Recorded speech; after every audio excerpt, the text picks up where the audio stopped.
आज का हमारा टॉपिक जो है वो है minor into the benefits of partnership. क्या माइनर जो है वो पार्टनरशिप में शामिल हो सकता है? क्या उसके बेनिफिट्स अर्न कर सकता है? क्या उससे फ़ायदा उठा सकता है?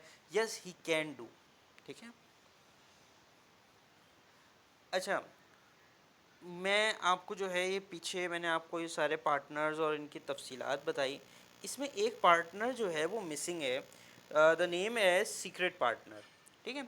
सीक्रेट पार्टनर वो पार्टनर होता है जो पार्टनर तो हो लेकिन पब्लिक को उसके बारे में पता ना हो, बताया ना गया हो। क्लियर है?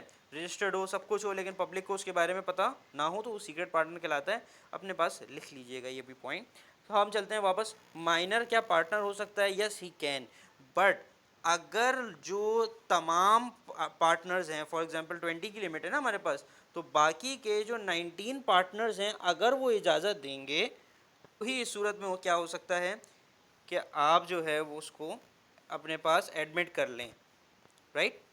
तो इसमें आपके पास जो है वो एक बहुत इम्पॉर्टेंट क्या पॉइंट निकलेगा। सबसे पहले जो है तमाम पार्टनर्स उसको क्या करें, शामिल करें, एग्री करें इस बात से। अच्छा, अब माइनर क्या होता है पहले तो ये पता चले। Minor the under as person, under as यानी कि 21 से या 18 से, कुछ जगह 21 है, कुछ जगह 18 है, बेसिकली हम 18 समझते हैं इसको। ठीक है। 18 साल से बड़ा जो है वो मेजर हो जाता है। ठीक है। अच्छा जी, अब 18 साल से छोटा जो शख्स है वो पार्टनरशिप में शामिल तो हो गया, लेकिन माइनर कभी भी इंसॉल्वेंट नहीं हो सकता। क्यों? क्योंकि उसको लायबिलिटी अपने घर से नहीं पे करनी, वो बिजनेस की किसी भी लायबिलिटी में शामिल नहीं होगा। वो सिर्फ किस में शामिल होगा? प्रॉफिट में शामिल होगा। लोन लायबिलिटी किसी में भी शामिल नहीं होगा। आई होप कि यहाँ तक ये क्लियर होगा। चलते हैं नेक्स्ट पेज पर। ये 2 पॉइंट यहीं लिखे हुए हैं। ठीक है। नेक्स्ट पेज पर ये हमारे पास मौजूद है 5.3। 5.3 states when a minor attend at the age of majority, 18 साल का हो गया, मेजर हो गया, अकॉर्डिंग टू लॉ जो भी मेजर की साइज है, मेजर हो गया। अब उसको फैसला करना है। फैसला क्या करना है? बिटवीन 6 मंथ, अगले 6 मंथ के दौरान उसे ये फाइनल करना है क्या वो इस पार्टनरशिप में अभी भी रहेगा या उस पार्टनरशिप को छोड़कर किसी और काम में लगेगा। पार्टनरशिप को अगर छोड़ देता है तो उसको जो है वो एक पब्लिक नोटिस देना है, और पब्लिक नोटिस देने के बाद वो क्या कर सकता है? तमाम लाइबिलिटी, तमाम प्रॉफिट, तमाम बिजनेस से अपनी जान छुड़ाकर अलग हो सकता है। दूसरी कंडीशन क्या होगी कि या तो वो एक्सेप्ट कर ले। अब अगर वो एक्सेप्ट करता है कि yes I am the partner of this business, तो अब उसके ऊपर जितनी लाइबिलिटी है, जो उस कंपनी, जो उस बिजनेस के ऊपर लाइबिलिटी है, लोन्स हैं और जो कुछ भी चीज़ें हैं, वो सब उसे क्या करनी पड़ेंगी? अपने अंदर जो है वो एक्सेप्ट करनी पड़ेंगी। अब उसको लाइबिलिटी भी पे करनी है, लॉस भी बेयर करना है, सब कुछ करना होगा। क्लियर है आई होप यहाँ तक? अच्छा, एक्सेप्टेंस के लिए दो तरीके हैं कि भाई हाँ मैं इसका पार्ट बनूंगा। नहीं बनूंगा तो एक ही तरीका है कि आप नोटिस करें, जनरल पब्लिक को जो है वो 6 मंथ के दौरान बता दें। एक्सेप्ट करने के दो तरीके क्या हैं? पहला वही कि जनरल पब्लिक को एक नोटिस के ज़रिए जो है वो, इश्तिहार के ज़रिए जो है वो क्या कर दिया जाए? बता दिया जाए yes I am the partner. दूसरा तरीका क्या होगा कि 6 मंथ के दौरान कोई जवाब ना दिया जाए। ठीक है, कि मैं इसमें हूं कि ना हूं, 6 मंथ के दौरान कोई जवाब नहीं दिया गया तो क्या समझा जाएगा? कि वो उसका पार्टनर है। ठीक है। अच्छा, अब दूसरी बात, एक इसमें कंडीशन आती है। कंडीशन इज कि उसे नहीं पता था कि वो उस बिजनेस का हिस्सा है, या उसे नहीं पता था कि वो 18 साल का हो गया, कि वो बिजनेस का हिस्सा है किसी, या उसे ये नहीं पता था कि वो 18 साल का हो गया। उसे फैसला देना है अंदर 6 मंथ के दौरान। 5 मंथ हो गए, उसे 5 महीने बाद पता चला यार मैं 18 का हो गया। उसे 5 महीने बाद पता चला कि जो है ना मैं इस बिजनेस का पार्ट हूँ। ऐसी सिचुएशन में अब उस तारीख से जब उसे पता चला, डेट वहाँ से शुरू होगी 6 मंथ की। डेट कहाँ से शुरू होगी? उस दिन से शुरू होगी कि अब वो क्या हो गया? 6 मंथ का हो गया। ठीक है, मतलब वो 18 साल का हो गया। 18 साल के बाद उसको टाइम दिया गया कितना? 6 महीने का। उसको नहीं पता था। 5 महीने बाद पता चला यार मैं 18 का हो गया, यार मैं इस बिज़नेस का पार्ट हूँ, तब से क्या 6 मंथ काउंट होंगे। आई होप कि यहाँ तक ये बात क्लियर होगी। ठीक है, ये सारी तफसीलात इस पैराग्राफ, इस पैराग्राफ, इस पैराग्राफ यहाँ पर लिखी हुई है। ठीक है, चाहे नॉलेज वाली कहानी यहाँ पे है, attain the majority age, benefit जो है पार्टनर्स की, सब यहाँ लिखा हुआ है, आप इसको बासानी पढ़ भी सकते हैं। ठीक है, ये दास्तान जो मैंने जितनी बताई हैं ये अपने पास लिख भी लें, इसको इस बुक में लिखना चाहें बुक में लिख लें, लेकिन याद रखें। अच्छा जी, फिर हमारे पास जो है वो एक छोटा सा पॉइंट है, डिफरेंस बिटवीन पार्टनरशिप एंड को ओनर। देखिए पेज नंबर 146 पे चलें, पेज नंबर 146 पे चलते हैं। ये है हमारा 48, ये आ गया पार्टनरशिप और को ओनरशिप के दरमियान का फ़र्क। हमने तफसीलन बात करी थी इस पर, आप अपनी इस प्रीवियस वीडियो में जाके इसको देख लें। हम बच्चों का टाइम ज़ाया नहीं करेंगे, यहाँ हम इसको स्किप कर कर आगे चलेंगे। बेसिकली एक छोटी सी बात है कि जो पार्टनर है उसको बिज़नेस के सारे पॉइंट्स फुलफ़िल करना ज़रूरी हैं, जो 4 हमने इसेंशियल्स पढ़े हैं पीछे, और अगर उसमें से किसी भी एक इसेंशियल को वो फुलफ़िल नहीं करता तो इसका मतलब वो पार्टनर नहीं है, वो को ओनर हो सकता है। ठीक है, ये सारी बातें इस पॉइंट तक यही लिखी हुई हैं। अच्छा जी, अब हमारे पास जो है वो क्या है, type of partnership. Type of partnership हमारे पास जो हैं वो 3 तरह की मौजूद हैं, 1 2 3। ठीक है, इन तीनों का जो फ़र्क, इन तीनों में जो बातें हैं वो ज़रा हम देख लेते हैं।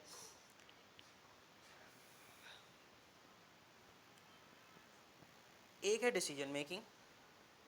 ठीक है, डिसीजन मेकिंग, फैसला करना, मैनेजमेंट में हिस्सा लेना, क्लियर। एक है लायबिलिटी, कि बिजनेस में लायबिलिटी का हिस्सा उसका क्या होगा। देखिए ये 2 पॉइंट है।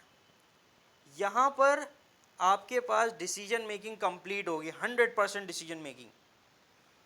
ठीक है, कि भाई हाँ वो 100% डिसीजन लेगा, यहाँ पर भी 100% डिसीजन लेगा, यहाँ पर भी डिसीजन लेगा, पार्टनर है, कर सकता है डिसीजन। मसला आता है लायबिलिटी में। जर्नल पार्टनरशिप में आपकी लायबिलिटी जो है वो क्या होती है, इक्वल होती है। सबकी बराबर लायबिलिटी, सबकी बराबर जो है आपके पास बिजनेस में मैनेजमेंट और प्रॉफिट डिस्ट्रीब्यूशन सब कुछ क्या होगा, बराबर होगा, इक्वल होगा। क्या कहलाती है, जर्नल पार्टनरशिप। आई होप यहाँ तक क्लियर है। फिर आती है लिमिटेड पार्टनरशिप। पहली लाइन में ये कहीं लिखी भी होंगी ये सारी बातें जो मैं आपको डिस्कस कर रहा हूँ, इधर ही कहीं लिखी भी होंगी। इसमें क्या होता है, आपके पास लिमिटेड लायबिलिटी होती है, या तो किसी एक पार्टनर पे 100% वो जितनी चाहे लायबिलिटी ले ले, अनलिमिटेड लायबिलिटी होगी, एक या बहुत हुआ 2 पे। ठीक है, बाकी जितने पार्टनर हैं उनके पास लिमिटेड लायबिलिटी होगी, वो अपना एक लिमिट जो है वो बता देंगे, इतनी लिमिट तक जो है वो लायबिलिटी ले सकते हैं, इसके बाद मैं लोन नहीं लूँगा। फॉर एग्जांपल आप बिज़नेस में हैं, आपका बिज़नेस पार्टनर जो है वो 25 लाख का लोन ले ले, फॉर एग्जांपल 1 करोड़ रुपए निकाल ले, 1 करोड़ का लोन ले ले, किस बिना पर, यार मेरे एसेट हैं, इसके एसेट हैं, और लॉस हो जाए, सबके घर बिक जाएंगे, वो 1 करोड़ पे करना होगा बैंक में। बात समझ आ रही है। ऐसी सिचुएशन से बचने के लिए लोग क्या करते हैं, हम लिमिटेड लायबिलिटी को ले लेते हैं कि हम 20 लाख तक की लायबिलिटी पे ऑफ कर सकते हैं, दैट्स ऑल।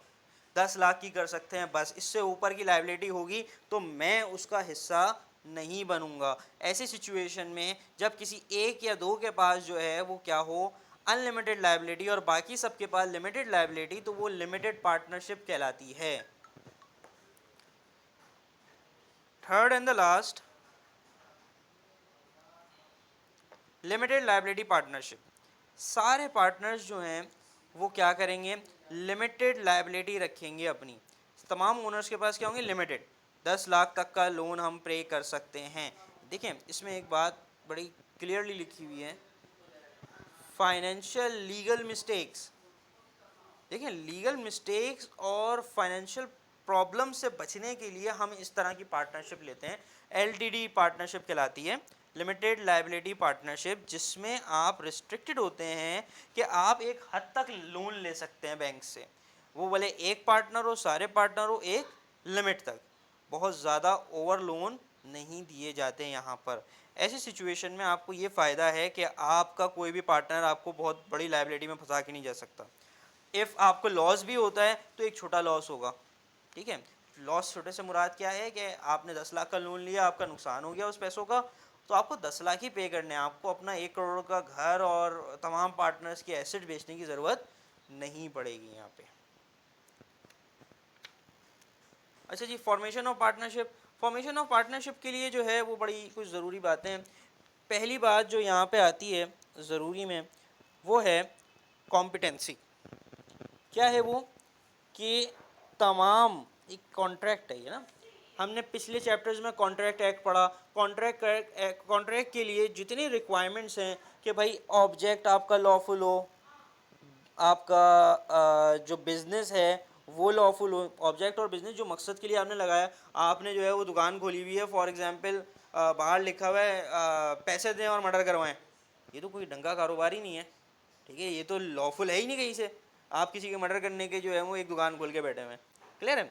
तो लॉफुल होना चाहिए, कानूनी तौर पर सही होना चाहिए। फिर कंसेंट ऑफ ऑल पार्टनर होना चाहिए, सबकी इजाज़त होनी चाहिए। पार्टनरशिप एग्रीमेंट होना चाहिए, बनाया हुआ गया हुआ एक एग्रीमेंट हो, और तमाम पार्टनर्स जो हैं वो कॉम्पिटेंट होने चाहिए। अब मसला ये है कि कॉम्पिटेंसी को चेक करने के लिए यहाँ उन्होंने जो है वो कुछ बातें करी हैं। माइनर कौन होता है, जो 18 साल से कम हो। लूनेटिक कौन होता है, जो दिमागी तौर पर ज़रा हिला हुआ हो, ठीक है, पागल हो, क्रैक हो, या पार्शली लूनेटिक हो, ठीक है। पार्शली लूनेटिक इस तरह का होता है कि वो 3 घंटे पागल रहता है फिर नॉर्मल हो जाता है, उसे दौरा पड़ता है वो पागल हो जाता है फिर नॉर्मल हो जाता है, ठीक है। एक काइंड ऑफ जो है ना, वो पूरा भी पागल नहीं है लेकिन पागल ही है। फिर आपके पास आती है एलियन। एलियन जो है वो कहा जाता है हर उस कंट्री को जो आपके कह लें मुल्क में नहीं है, जिस पे लॉ अप्लाई नहीं होता। देखिए, मैं अगर आपको एक सिंपल एग्जांपल दूं, क्या अमेरिका का कोई शहरी पाकिस्तान में आए और आप उससे कॉन्ट्रैक्ट करें कि यार तुम मुझे जो है वो $10,000 दे देना, मैं तुम्हें जो हूँ वो पूरा पाकिस्तान घुमाता हूँ, ठीक है, और वो क्या करते हैं, मना करते हैं, भाई मैं तो पैसे नहीं दे रहा, उसका केस यहाँ नहीं हो सकता। पाकिस्तान को अमेरिका को कंप्लेन करनी पड़ेगी, देन वहाँ केस होगा, वहाँ जजमेंट होगी, वहाँ फैसला होगा, फिर पैसे यहाँ भेजे जाएंगे, वहीं के लॉ फॉलो होंगे, लॉ फॉलो यहाँ का नहीं होगा, ठीक है। एलियन एनिमी, किसी एम्बेसडर को ले लें आप, किसी कंट्री का एम्बेसडर आया हुआ है पाकिस्तान में और उसने अपना फर्नीचर का जो है ना वो ऑर्डर दिया, उसने कोई दावत का ऑर्डर दिया और उसमें जो है वो भाई अपनी कोई बात को पूरा नहीं कर रहा, तो पाकिस्तान का लॉ, पाकिस्तान के कानून उसको एलियन एनिमी कहते हैं कि वो पाकिस्तान का नहीं है, उस पर कोई भी फैसला, कोई भी जजमेंट सुनाई नहीं जा सकती, क्लियर है।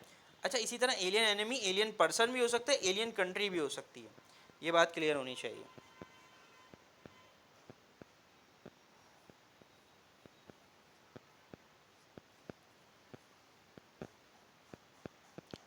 फिर है firm. A firm can not be a partner. देखिए, हमने एक बात पढ़ी है कि कंपनी, पब्लिक लिमिटेड और प्राइवेट लिमिटेड कंपनी जो हमने पहले पढ़ी है, जिसमें 50 पार्टनर और इन्फिनाइट पार्टनर थे लिमिट, तो इन कंपनीज में ये तो कंपनी आर्टिफिशियल कंपनी है, आप कंपनी के नाम पे केस भी कर सकते हैं, आप कंपनी के नाम पे कुछ भी कर सकते हैं, लेकिन आप फर्म के नाम पे कुछ नहीं कर सकते। फर्म कोई इंडिविजुअल आइडेंटिटी नहीं है, फर्म अपने पार्टनर से है और पार्टनर्स अपने फर्म से हैं। आप फॉर एग्जांपल एक फर्म है, एक कंपनी है, ठीक है, एक पार्टनरशिप फर्म है, क्या कहती है कि हम बेचते हैं आप ले लें घड़ियाँ बेचते हैं, फॉर एग्जांपल ना वॉचेस सेल करते हैं वो, ठीक है, और उस कंपनी का नाम है वॉचमी, ठीक है, वॉचमी उस कंपनी का नाम है। अब उस कंपनी का नाम क्या है, वॉचमी, क्या वो वॉचमी के नाम से केस कर सकते हैं? नहीं कर सकते। वो किसके नाम से केस करेंगे? अगर करना भी है उन्हें तो पार्टनर्स के नाम पे केस होगा। कोई कंप्लेन करनी है लोगों को, कंपनी को कोई नहीं करेगा, उन पार्टनर्स को करेगा, उन ओनर्स को करेगा कंप्लेन। लेकिन यूनिलीवर को अगर कंपनी को क्लेम करना है, के इलेक्ट्रिक को कंप्लेन करनी है आपको, तो आप उस कंपनी पे केस करेंगे कि आप उसके ओनर्स, उसके डायरेक्टर्स, उसके बोर्ड ऑफ डायरेक्टर्स पे केस नहीं करेंगे, उनके शेयर होल्डर्स जो ओनर होते हैं कंपनी के उन पे केस नहीं करेंगे। आप किस पे केस करेंगे? डायरेक्ट के इलेक्ट्रिक की कंपनी पर केस करेंगे। अच्छा जी, यहाँ पर एक पॉइंट आता है, हु आर नॉट पार्टनर्स, के कौन लोग जो हैं वो पार्टनर्स नहीं हैं। आप किसी भी घर के शख्स को अपना पार्टनर नहीं कह सकते, ठीक है, क्यों? आप उससे वो बिज़नेस नहीं कर रहे, ठीक है। फिर लैंड ऑफ मनी, जिसको आपने पैसे दिए हुए हैं उधार की सूरत में, ये सारे वही पॉइंट हैं कि आपके पार्टनर नहीं है वो। सर्वेंट और एजेंट, सर्वेंट और एजेंट जो है, फॉर एग्जांपल मैंने एक नौकर रखा हुआ है, मैं उसका पार्टनर नहीं हो सकता, ठीक है। ना बिजनेस है, ना प्रॉफिटेबिलिटी शेयर हो रही है, कोई वैल्यूज ही नहीं है। विडो और चाइल्ड, विडो एक बेवा को कहा जाता है। अब ये किसी पार्टनर का जो कह लो, फॉर एग्जांपल पार्टनर जो है वो मौजूद नहीं है, मर गया है, तो उसकी जो बेवा हैं और उसके जो बच्चे हैं वो पार्टनर्स नहीं कहलाएंगे। हाँ, अगर उनको प्रॉफिट देना है वो तो दिया जा सकता है, पार्टनर्स लेकिन नहीं कहलाएंगे। क्लियर है? प्रीवियस ओनर जो छोड़ के चला गया, भाई जब छोड़ के चले गए तो गिनती क्या हो गई? ख़त्म हो गई। गुडविल रिसीव कर सकता है अगर उसके नाम पे, फॉर एग्जांपल कैनर सफडर शायद नाम है उसका, सेवडर, वो जो केएफसी का जिसने बनाया है, तो इफ़ अगर उसने उसकी प्रोडक्ट है, अगर वो उस पर रॉयल्टी लेना चाहता है तो बिल्कुल ले सकता है।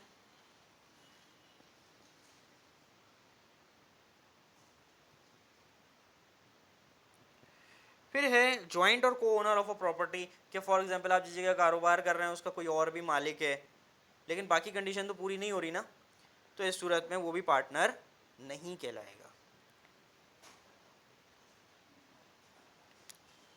नेक्स्ट हमें जो है वो पढ़ने हैं, ये सारे पॉइंट जो हैं वो हमने यहाँ डिस्कस कर लिए हैं। नीचे जा रहे हैं हम लोग, रजिस्ट्रेशन ऑफ फर्म पर इसकी बात करते हैं। इसके 5-6 पॉइंट्स हैं, 5 हैं शायद, 5 या 6 पॉइंट हैं, तो उस पर हमें डिस्कशन करना है।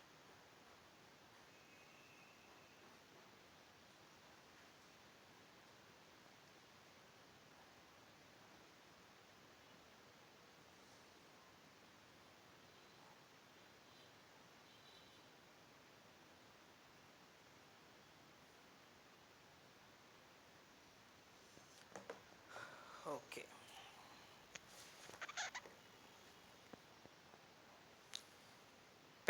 पहली रजिस्ट्रेशन के लिए पॉइंट नंबर 1,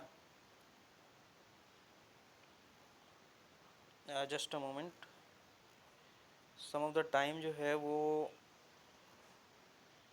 मेरा माइक जो है मुझे ऐसा लगता है कि बंद हो गया है, तो मैं ज़रा चेक कर लूँ। ठीक है, ये चल रहा है, ये फिर तंग करेगा। ओके, अच्छा जी, पॉइंट नंबर 1, पॉइंट नंबर 1 से कि क्या हो, कंपनी का कोई नाम हो, फर्म का कोई नाम हो, ठीक है। आपको पता है नाम कोई भी रख सकते हैं आप, नाम ABN फर्म, और कोई भी फर्म का नाम रख सकते हैं। प्रिंसिपल प्लेस, जहाँ पर वो बिज़नेस क्या होगा, इनिशियली स्टार्ट होगा, बिज़नेस की जगह जहाँ पर वो फर्म मौजूद है उसकी जगह का, प्लेस का, जगह का डिस्कशन जो है वो बताया जाएगा। और कहाँ कहाँ काम करेंगे आप, वो भी बताया जाएगा। ठीक है जी, 3 पॉइंट हो गए, नाम, जगह, कहाँ आप काम कर रहे हैं इस वक्त, और अगर कोई दूसरी जगह भी है जहाँ पर फर्म जो है वो भेजी जा सकती है। कराची में काम कर रही है फॉर एग्जांपल, आप लाहौर में भी अपना बिजनेस जो है वो ले जा सकते हैं और वहाँ काम करेंगे, वो भी इसमें लिखा जाएगा। कौन कौन से पार्टनर्स किस तारीख को जो है इसका हिस्सा बने पार्टनरशिप का, 14 पॉइंट, ठीक है। 5वां पॉइंट, फर्म का पूरा नाम, सॉरी, कम जो मेंबर्स हैं, पार्टनर्स हैं, उनका पूरा नाम और उनका मुकम्मल एड्रेस इसमें दिया जाएगा। रजिस्ट्रेशन ऑफ फर्म की बात हो रही है, फर्म किस तरह से रजिस्टर होगी, रजिस्ट्रार के पास, ठीक है, जो रजिस्टर करने वाला है उसके पास। फिर है ड्यूरेशन ऑफ अ फर्म, कि आपने ये पार्टनरशिप कितने अरसे तक कायम की है, 5 साल के लिए, 4 साल के लिए, 3 साल के लिए। अच्छा, वक्त नहीं है, वक्त नहीं है तो हमने कंडीशन पढ़ी थी कि अगर वक्त नहीं होगा तो क्या डिसीजन होगा, कि हम पार्टनरशिप, जब हमारा ये प्रोजेक्ट ख़त्म हो जाएगा तो पार्टनरशिप ख़त्म हो जाएगी, या तो पार्टनरशिप एट विल है कि हमारी जब मर्जी होगी हम तब ख़त्म करेंगे। ठीक है, ये सब क्या है, आपके पास कुछ पॉइंट्स हैं। आई होप कि यहाँ तक ये 6 पॉइंट्स क्लियर होंगे। नीचे आ जाते हैं, एवरी नेम और एड्रेस जो पार्टनर्स वगैरह का है वो क्या होना चाहिए, ड्यूली नोटिफाई करना चाहिए रजिस्ट्रार को, मुकम्मल तौर पे जो है वो सही तरीके से सही वक्त पर जो है वो उसे बताना चाहिए। इसकी कोई रजिस्ट्रेशन, अच्छा एक दूसरी बात करने जा रहा हूँ मैं, यहाँ तक मेरे ख्याल से ये क्लियर होगा। ठीक है, दूसरी बात जो मैं करने जा रहा हूँ वो ये है कि अगर ये तो रजिस्टर था ना, आप पार्टनरशिप रजिस्टर करा रहे हैं अपनी, फॉर एग्जाम्पल आप पार्टनरशिप रजिस्टर नहीं कराते, अगर वेरी क्लियरली यहाँ लिखा हुआ है there is no penalty for non registration of the form, आपके पास कोई पेनल्टी नहीं है कि आपने भाई रजिस्टर्ड नहीं कराई चलो भाई जेल चले। ठीक है भाई, हेलमेट नहीं पहनोगे तो चलान होगा, लेकिन अगर आपने रजिस्टर नहीं कराई अपनी कंपनी तो इस पर कोई जो है वो पेनल्टी, कोई सज़ा जो है इस पर नहीं शामिल। देखिए मैं आपको एक बात बता दूं, ये एक्ट पास हुआ है 1932 में। ठीक है, 1932 से लेकर अब तक अगर इसमें कोई अमेंडमेंट आई है तो वो बुक में डाल दी जाएगी। सिर्फ आपका जो पेपर एक होता है CGBL का, कॉर्पोरेट गवर्नेंस वाला जो पेपर है, उसमें जो नए लॉज और नई चीज़ें हैं वो इंक्लूड की जाती हैं। ठीक है, इस पेपर में आप कहते हैं फॉर एग्जांपल कि सर अभी लॉ में ये अमेंडमेंट कहते हैं चेंजेस को ना, तो ये चेंज किया गया है कि अब रजिस्टर करना जो है वो लाजमी है और उसमें पेनल्टी भी है। भाई ये किताब जितनी पुरानी है पेपर भी उसी हिसाब से होगा। ठीक है, इस किताब में जो लिखा हुआ है पेपर आपका उसी हिसाब से होगा। अगर कोई चेंजेस आ गए हैं तो आप चेंजेस अपने जहन में रखें भी, लेकिन आप क्या करें, इस किताब का ही आंसर फिल करेंगे। जैसे कि एक सवाल आता है चैप्टर नंबर 6 में, जिसका नाम हमारे पास है आपके पास प्रोक्योरमेंट, पेपरा जिसे कहा जाता है। पेपरा में एक कंडीशन है कि 2 लाख से 5 लाख की एडवर्टीजमेंट पे जो है ना वो डिस्कशन और फलाना ढिमकाना। नई बुक्स के मुताबिक जो है, या नई बुक्स कह लें मेरे गूगल के मुताबिक जो है, अब 2 लाख और 5 लाख की गिनती कहाँ होती है। ठीक है, अब प्रोक्योरमेंट बेसिकली एक एडवर्टीजमेंट के दुनिया को बताया जाए कि हम कुछ खरीद रहे हैं इस टाइप की, तो अब तो वो किसी गिनती में नहीं है। तो जब नहीं है तो इस पर फिर जो है वो कोई काउंटेबिलिटी भी नहीं आएगी।